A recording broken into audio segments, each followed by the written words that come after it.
Rombongan anggota DPRD Nusa Tenggara Barat atau NTB terlibat kasus korupsi penyimpangan dana dalam pengelolaan pokok-pokok pikiran atau pokir anggota DPRD.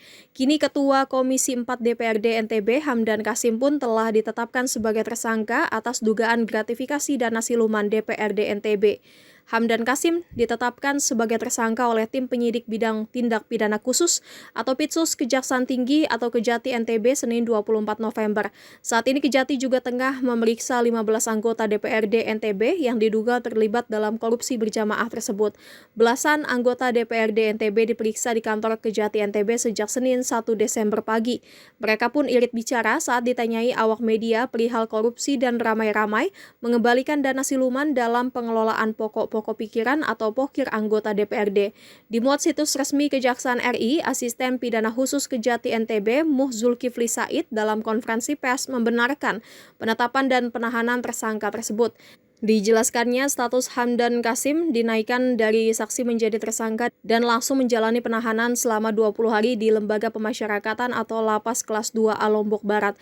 Kasus dana siluman ini bermula dari temuan penyidik Pitsus Kejati NTB mengenai dugaan penyimpangan dalam pengelolaan pokok-pokok pikiran atau pokir anggota DPRD. Proses penyelidikan menemukan adanya praktik yang mengarah pada penerimaan dana tidak sah sebelum akhirnya naik ke tahap penyidikan. Penetapan Hamdan Kasim sebagai tersangka ini merupakan lanjutan dari penetapan 2 orang sebelumnya menjadi tersangka.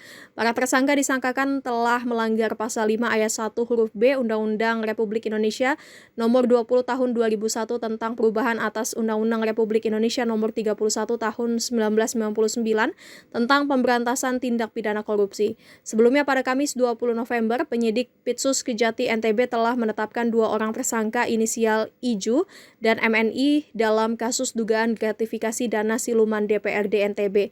Sama seperti tersangka Hamdan Kasim, kedua tersangka ini juga sebelumnya diperiksa sebagai saksi dan dinaikkan statusnya menjadi tersangka. Kasus dana siluman ini bermula dari temuan penyidik Pitsus Kejati NTB mengenai dugaan penyimpangan dalam pengelolaan pokir anggota DPRD. Proses penyelidikan menemukan adanya praktik yang mengarah pada penerimaan dana tidak sah sebelum akhirnya naik ke tahap penyidikan. Dari hasil penyidikan, Pitsus Kejati NTB telah menyita lebih dari 2 miliar rupiah serta menerima pengembalian dana dari 15 orang yang diduga ikut menikmati aliran dana tersebut. Jangan lupa subscribe ya!